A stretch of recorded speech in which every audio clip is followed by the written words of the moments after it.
Good evening, everybody, and welcome to our 10-minute daily Mashiach thought number 10.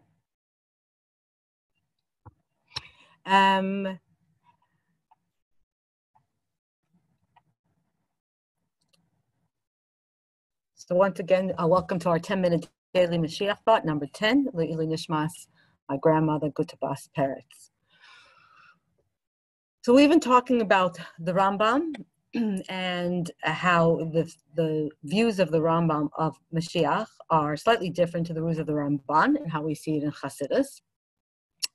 And we particularly were talking about how the laws of the Rambam in his Mishna Torah, which is a book of halacha, discuss the different aspects about Mashiach.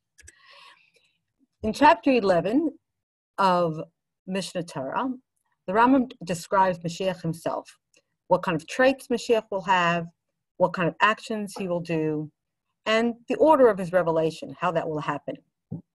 In chapter 12, which is the final chapter of the Rambam's Mishna Torah, the Rambam describes the world at the time of Mashiach. So not Mashiach himself, but the actual world, both physically and spiritually. What will it be like in a physical sense and a spiritual sense? And we've seen up to this point that there are actually two stages in that time. There is a first stage that will be, as the Rebbe explains, also according to that Rambam, where everything will run as we know it. There'll be just one major change, and that is that Mashiach will be here. He will be our king. We will have the Beis Hamikdash, and we will be free to learn Torah and to complete all the mitzvahs. There will then also be a second stage of Mashiach, and at that point in time, we'll have Tchiyas HaMesim, and the world will no longer run necessarily the way we know it today, but we will be more refined, more spiritual, and therefore we will be able to see Hashem much more clearly. We saw that the Ramban claims that that second period will be like before Chet Eitz Hadas, but the Rebbe explains it, and Chassidus emphasizes the idea that in that second stage it will be Edira B'Tachtainim. Hashem will be completely revealed. So what we want to look at tonight, begin looking at tonight, is this whole notion of chapter 11 from the Rambam, where the Rambam describes Mashiach. So we want to understand a little bit more about this concept of Melech HaMashiach, Mashiach as a king. So to understand the concept of Mashiach as a king, we first have to understand, in general, the concept of a Jewish king. Why do we have kings?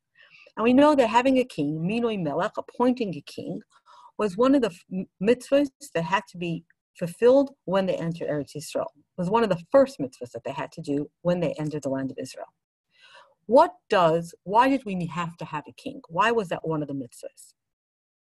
And when the Jewish people asked Shmuel Hanavi for a king, he was very upset. And the commentaries say, why was he upset? It was actually a mitzvah. One of the first mitzvahs when they entered the land was to appoint a king. So why was Shmuel upset?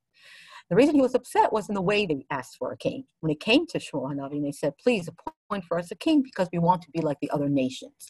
And that was problematic because the Jewish king is not a king like the other nations. Although on the outside it seems similar, in reality it's quite different.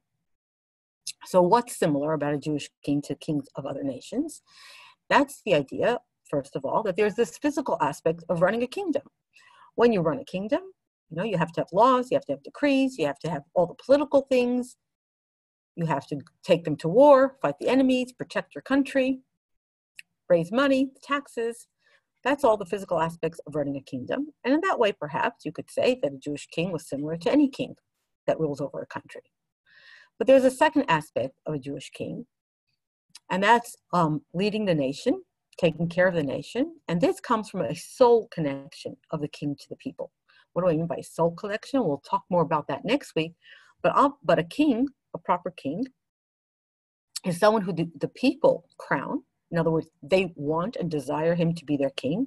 They subjugate their will to the king's will, and they serve him with fear and with awe. That's the idea of a king. So we have the spiritual aspect of the king and the physical aspect of the king. So what is the point of a Jewish king? The Jewish king is not only taking care of the physical aspects, but the Jewish king is supposed to be representing Hashem as king. So what do we mean by that? That the Jewish king, why did we have to appoint a king? Is because by serving a king and subjugating ourselves to a physical king and relating to that physical king with the fear and the awe that he deserves, we understand what it means to serve Hashem. So let's have a look and see what that looks like. So we talk about a Jewish king and Hashem as king. So we see, first of all, that we have this aspect, like we said, two aspects of a king, the physical aspect, and then that soul connection where they coronate him willingly and follow him. Now, for HaKadosh Baruch Hu, we know, for the Jewish people and Hashem, there was also this soul connection with Hashem that the Jewish people had. At Matan Torah, Hashem chose the Jewish people. He made us his nation, and we chose him. We chose Hashem. We willingly made Hashem our king. We willingly do that every single year on Rosh Hashanah when we coronate Hashem as our king. So we have that connection with Hashem as well. And the second thing, of course, is just as a regular king would have physical aspects of laws and decrees that we have to follow, so too we have mitzvahs that we keep that show that we have accepted Hashem as our king. So a king in this physical world parallels the concept of a king of Hashem as our king. And therefore, the Jewish king represented Hashem. So in a sense, a Jewish king was a representative of the kingdom of Hashem. So the reason the Jewish people were, again, supposed to have a king was so that we could understand how to better relate to HaKadosh Baruch Hu. Now, in order for that to happen, there were certain conditions of this Jewish king. For a Jewish king to be someone to represent Hashem, first of all, that king had to be absolutely and totally subjugated to HaKadosh Baruch Hu. He had to have complete humility. So we know that the king, for example, had to have a Sefer Torah that was written, a personal, small Sefer Torah that he always kept with him at all times. To remember that although he was a king and had so much power, he in fact was totally humbled and subjugated before HaKadosh Baruch Hu. So that in that way, because the king was totally humble before Hashem, nullified his will to the will of Hashem, therefore our bittul, our humility to the king, would there be a way of expressing our humility in our bittul to Hashem himself. So the king had to be that right conduit for our service to Hashem. That is why it was so very important for the king to have complete humility.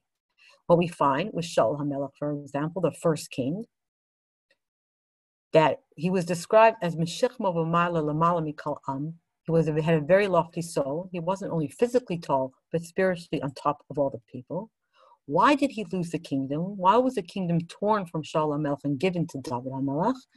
Because Shaul HaMelech used his own seichel and didn't completely subjugate his will to the will of Hashem. So when Shaul was commanded to kill Amalek, and to kill all the males and all the animals, he didn't actually do that. When Shmuel HaNavi came to see him, he heard the bleating of the sheep, and he asked Shaul, "What is that I hear?" And he said, "Oh, the people wanted to save the best to bring up karbanos, to bring up sacrifices, and so I listened to the people." And the king Agag had also been left alive for one more night.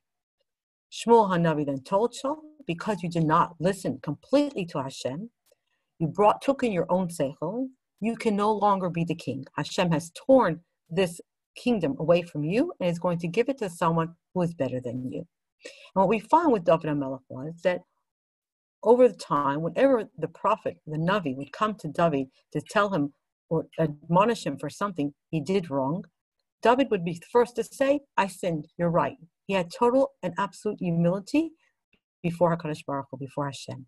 And it was for that reason that David was the king, and why the house of David and the children, based David, is going to be the kingdom of Mashiach as well. So Mashiach has to come from Beis David, and specifically from Shalom HaMelech.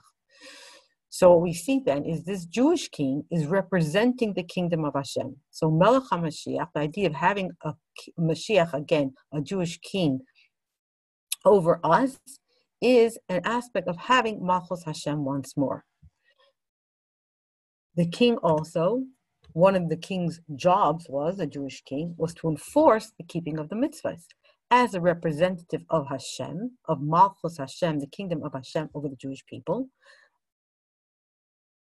he not only had to be completely batal and nullified to HaKadosh Baruch Hu, to Hashem, he also had to ensure that the Jewish people kept all the mitzvahs. Now, where can we see that this is what is actually happening, that the king is a representative of HaKadosh Baruch Hu? So we find something really interesting, is that when it talks about Shlomo HaMelech being chosen to be a replacement for David, what does the pasuk say? It says, Vayivchar b'Shlomo b'ni, he chose Shlomo, my son, Lasheves al kisei Malchus Hashem al Yisrael, to sit on the chair of the kingdom, Malchus Hashem, of the kingdom of Hashem over the Jewish people. So we see very clearly from that pasuk, that the king, a king over Bnei Israel, king of the Jewish people, was a representative of Malchus Hashem. So, what to summarize what we said tonight, we saw that the Rambam tells us the first stage of Mashiach will be the fact that we will have Malchus Hashem. We will once again be completely under the kingdom of Hashem and no other kingdom, and we will be able to completely keep all the mitzvahs. How does that happen? That happens through Melech HaMashiach. Mashiach will be a king from the house of David HaMelech, and he will take on that role to enforce all the mitzvahs and to lead us all together under this Malchus of Hashem. Thank you very much for joining me, and I hope to see you again tomorrow for our next Daily Mashiach Thought.